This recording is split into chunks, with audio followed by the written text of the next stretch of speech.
Aujourd'hui, je suis avec Joachim Kaïsanda, un joueur très jeune, de 17 ans, si je ne me trompe pas. Ouais, c'est ça. Écoute, déjà ravi de faire ta connaissance. Chanté. Ouais, c'est... Du coup, comme tu es le premier de cette... comment je pourrais dire? Le premier de cette édition, entre parenthèses, moi, j'ai deux noms à te proposer pour ce podcast-là. Comme je t'ai dit, il y a la causerie ou la mi-temps. Parce que c'est un autre format encore que ce que je fais d'habitude. Donc, comme tu es le premier et que tu as accepté, donc merci déjà d'être là. Normal. Tu choisis quel? Causerie. Causerie direct, Causerie. Début de ma carrière, donc causerie. j'aime bien. Le concept est bon. Moi, c'est simple, c'est efficace. J'apprécie. Déjà, comment tu vas? Très bien. Et toi? Passe. Ouais, ça va, ça va. Très, très bien. Hein. Est-ce que tu peux te présenter un peu pour les gens qui, pas forcément qui te connaissent ou même pour te présenter, parce que voilà. Je m'appelle Joachim Kaïsanda, je joue en Ligue 2 à Valenciennes et je suis international français U18. Alors, déjà, Ligue 2 à 17 ans, c'est impressionnant. C'est vraiment impressionnant parce qu'aujourd'hui, on sait que même s'il y a beaucoup de jeunes dans le football, c'est quand même dur d'arriver à ce niveau-là assez jeune. Comment tu ressens ça de toi, déjà vis-à-vis de toi? Comment tu ressens la chose en tant que joueur? Et comment tu ressens la chose en tant que jeune, surtout? Au début, je réalisais pas trop. Je faisais mon truc, je réalisais pas trop, je jouais, je m'entraînais, je trouvais ça normal. Après, petit à petit, je commençais à réaliser que c'était, voilà, que j'étais là, que c'était moi, qu'il fallait continuer de travailler et tout. Mais même si je travaillais déjà, hein, je réalisais que c'était moi, qu'il faut continuer de travailler, qu'il faut être sérieux. Et après, j'ai commencé à réaliser quand j'ai signé mon premier contrat. Après, voilà, ça allait tout seul. On m'a bien intégré, donc après, c'était juste une question d'adaptation. Et après, c'était top, hein. Moi, j'aimerais bien parler de ton parcours en jeune. T'es passé par où? Qu'est-ce que t'as fait? Comment t'en es aujourd'hui à être ce joueur aujourd'hui de 17 ans qui joue en Ligue 2? Mm. J'ai commencé à Antony à l'âge de 5 ans, 92, c'est ça. Commencé à Antony, après, je fais toutes mes classes jusqu'à arriver en U15, je suis parti à Boulogne-Billancourt, Ok. À la CBB? à la CVB. C'était qui ton coach? C'était Mamad et Charlet. Ok, d'accord. T'as pas eu Gilles? Non, Gilles, c'était le directeur. Ouais, qui était ça. Et je voulais passer à un niveau, essayer de mettre une bonne suite à ma carrière. Et ça, c'était vers quel âge à peu près? 13 ans, 13-14 ans. Ok. Et donc, du coup, là, tu fais Anthony, genre, au début jusqu'à 13-14 ans. Et ensuite, de là, tu vas à la CBB. Ok. Et à la CBB, comment ça se passe? C'est quoi l'ambiance de la CBB? Est-ce que tu vois là, directement, là, déjà, une différence entre Anthony, qui est quand même un bon club, parce que moi, je sais que ton père et moi, on est à peu près de la même génération. Est-ce qu'il y avait une grande différence entre la CBB et Anthony? Pas forcément différence dans l'aspect familial du club, mais plutôt dans l'aspect exigence. Ça m'a fait passer un cap dans l'aspect exigence pour après, quand j'arrive au centre de formation, j'étais déjà prêt et conditionné à l'exigence. Ok, d'accord. Et tu arrives à quel âge au centre de formation? 14 ans. Ok. Donc, c'est quand même assez tôt. Enfin, c'est le parcours, on va dire, un peu normal. Entre guillemets, Ouais. que c'est pas... Quand on est au centre de formation, on n'est pas sûr d'y arriver, il faut continuer de travailler. Ouais. Mais du coup, au centre de formation, quand tu apprends que tu vas aller au centre de formation, c'est quoi ta réaction? Parce que forcément, tu sais, quand tu apprends une bonne nouvelle, surtout concernant le foot, aujourd'hui, on est quand même assez secret avec les gens autour de nous, etc., à part les membres de notre famille. Mais parce qu'on ne sait pas qui est qui, on ne sait pas comment les gens sont.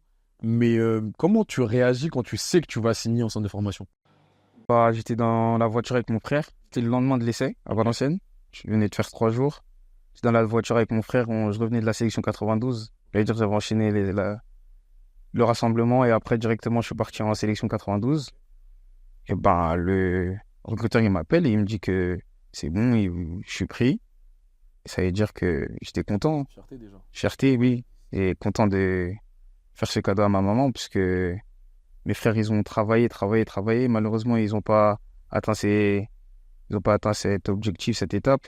Et pour moi, les rendre fiers, continuer de travailler et atteindre cet objectif, enfin, cette première étape, parce que c'était une étape, entre guillemets, j'étais fier, j'étais content pour ma famille et pour moi-même aussi, puisque je travaillais sérieusement. Je trouve que j'écoutais bien les conseils, je prenais tout ce qu'il y avait à apprendre et je trouve que c'est top.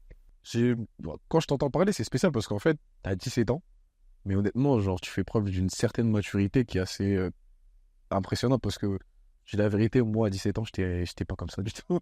Tu vois, c'est pas une question de talent ou quoi, c'est juste que, bah, personnellement, j'estimais qu'il fallait nous jouer au foot.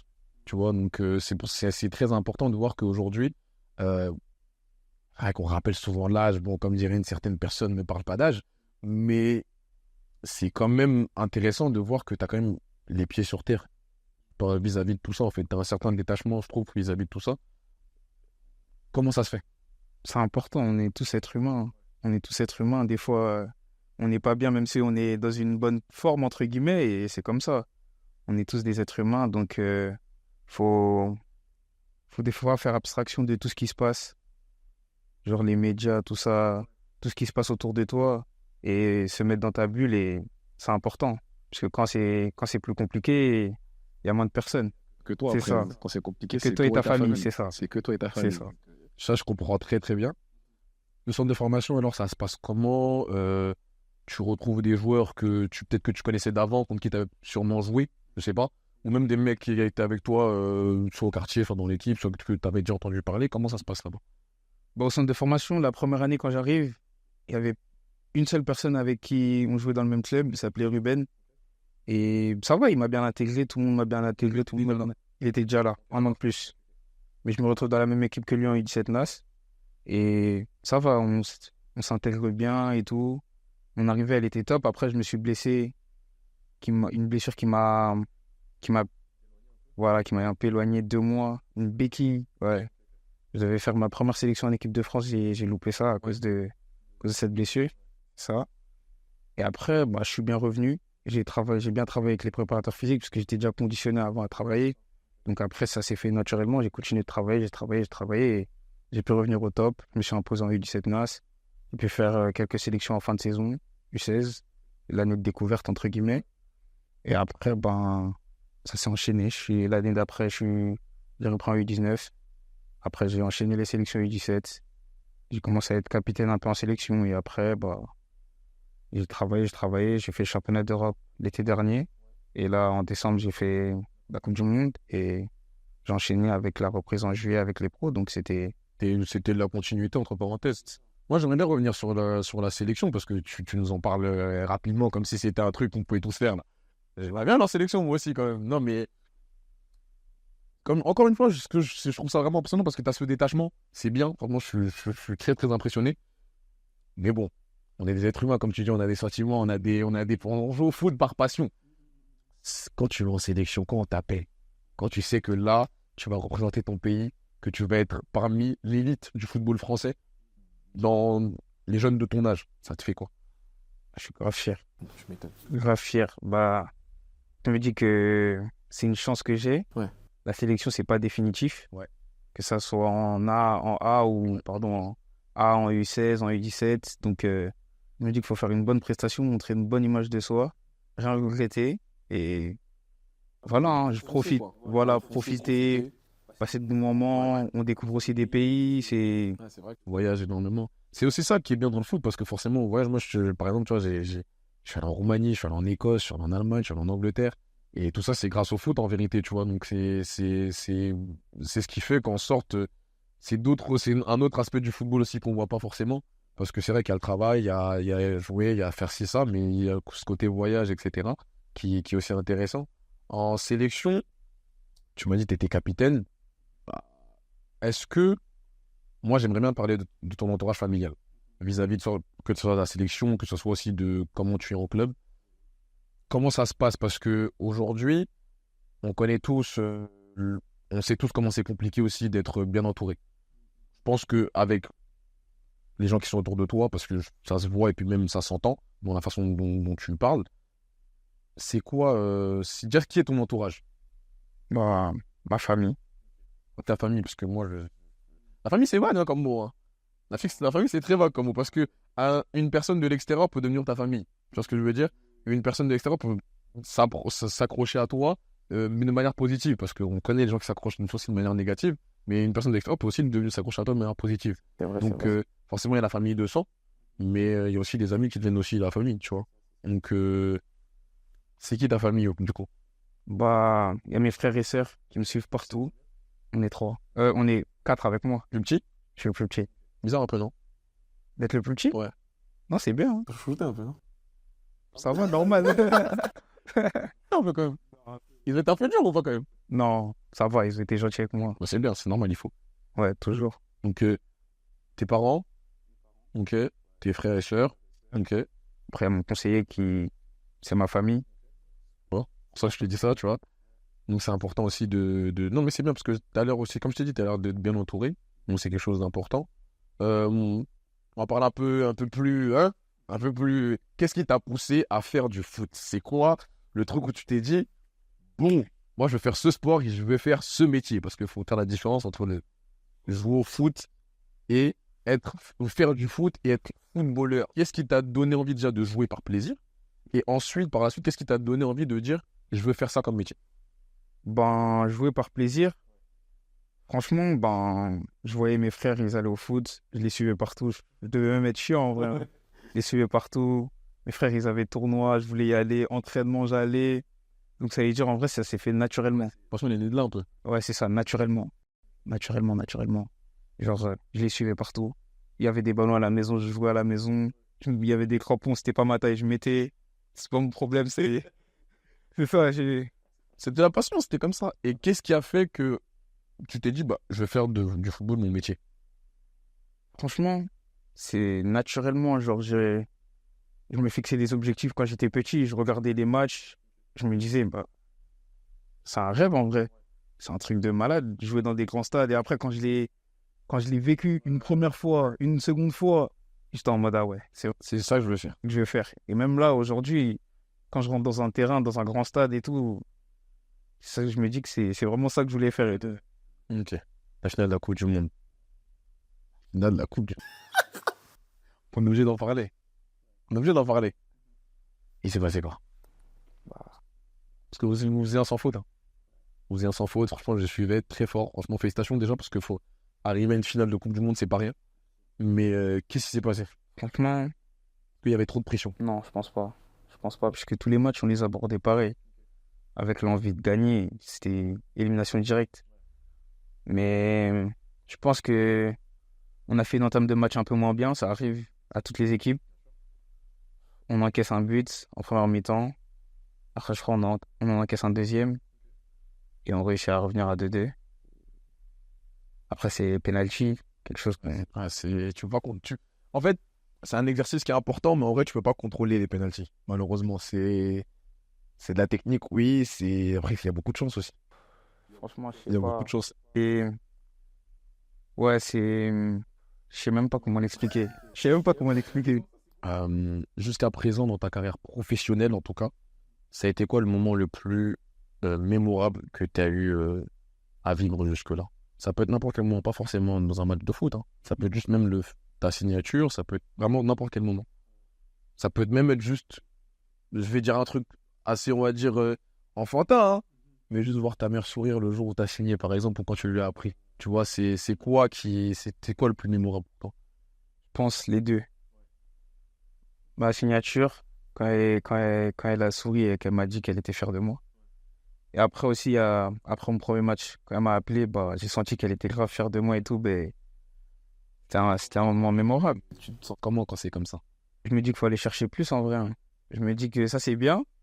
Mais genre, voilà, je veux l'entendre dire ça plusieurs fois. Je veux qu'elle soit toujours fière de moi, c'est ça. Euh, Par rapport à la sélection, tu as fait cette Coupe du Monde en étant capitaine avec le brassard. Mhm. Est-ce que c'est lourd le brassard de capitaine de la sélection? Non. Non. Non, c'est quelque chose que moi, les trucs comme ça, j'aime bien. Ok. J'aime, c'est ça, et j'aime bien diriger, être communicant avec les gens. Donc, tu as un défenseur, par exemple, je me te couper, tu as un défenseur qui parle énormément. Donc, ok, c'est bien ça. Calme, mais sur le terrain. Ouais. Mais parce que souvent, c'est ça, c'est que il y a ce truc-là aussi en tant que footballeur. On a j'aime bien dire, cette double personnalité. Mais sur le terrain, comment tu es? Que tu es un Joachim méchant, tu es un Joachim qui a la niaque, mais bon. Parce qu'il y en a qui ont la niaque, mais pas forcément dans la communication et autres. Hein. Non, j'ai la niaque de la communication. Hein. Je pense que quand tu es de l'extérieur, tu m'entends et Tu fais un peu peur ou pas? Faut demander aux attaquants. Faut demander aux attaquants. En tant que défenseur, pour toi, c'est quoi les qualités que doit avoir un bon défenseur pour performer au niveau professionnel? L'intelligence et la concentration. On le répète tout le temps, la concentration. Ouais. Parce que, en fait, là, c'est intéressant parce que tu vois, la plupart, ils vont dire, bah, faut qu'il soit rapide, faut qu'il soit costaud, qu'il ait une bonne relance. Forcément, Thiago Silva, c'est pas forcément le plus rapide, mais il est bon quand même en vitesse, mais il est tellement intelligent que même là, à 39 ans, il est prêt pour la première ligue, hein. Les gars, vous avez entendu, l'intelligence. C'est très important de stipuler ça parce qu'on parle souvent de physique, mais on oublie que le football, ça se joue avec le cerveau. Donc, c'est très important ce qu'il vient de dire et franchement, ça, c'est tout à ton honneur. C'est vrai que c'est très rare qu'on parle tout de suite d'intelligence, de jeu, d'intelligence dans le football. On parle souvent de dribble, de force, etc. Donc l'intelligence et la concentration. Pourquoi? C'est vrai que la concentration aussi pour un défenseur, c'est important. Important. Parce que si tu te laisses aller. C'est ça. La concentration, c'est le plus important, je pense, hein. Il y a l'intelligence, mais la concentration, elle vient avant, parce que si t'es pas concentré, c'est encore pire. Oui, bien sûr que tu sois intelligent. Si t'es pas concentré, C'est au final, ça change rien. qu'est-ce que tu veux faire? Est-ce que dans ta carrière en général, moi j'aime bien un peu saucer les gens, tu vois, il y a des sauvetages, vous êtes défenseur. Est-ce qu'il y a un sauvetage dont tu t'en rappelles jusqu'à présent? Tu t'es dit vraiment là, ouais, j'ai sauvé mon équipe là. En vrai, je me rappelle de deux, là, récemment. Un, c'était contre la Suisse, un match amical avant préparation pour aller à la Coupe du Monde. Et à un moment, je rentre au deuxième match. Je crois qu'on gagnait 1-0. Ouais. Ballon dans la surface, j'envoie tacle en même temps que le mec il tire et le ballon il va dans mon sens. Ouais, celui-là, je me rappelle. Ouais, je me rappelle. Ouais, il m'a plu. Après, il y a un autre, mais c'était un sauvetage collectif à deux. C'est en Coupe du Monde, je crois que c'était le premier match de poule. Notre milieu de terrain, il perd le ballon. Et nous, les deux centraux, on essaye de le prendre en sandwich. Et je touche le ballon et il marque pas. Et Ouais. après, c'est des bons sauvetages que je me rappelle, puisque l'autre, ça nous permet de faire clean sheet. Et je crois on en avait enchaîné, je crois. De là jusqu'à la Coupe du Monde, on n'avait fait que des clean sheets. Enfin, du début de saison jusqu'à la demi-finale de la Coupe du Monde, on n'avait fait que des clean sheets. C'est une performance, hein. Ouais. C'est très très fort. Au premier match de poule, c'était la même chose aussi. Ça nous a permis de pas encaisser de but et voilà.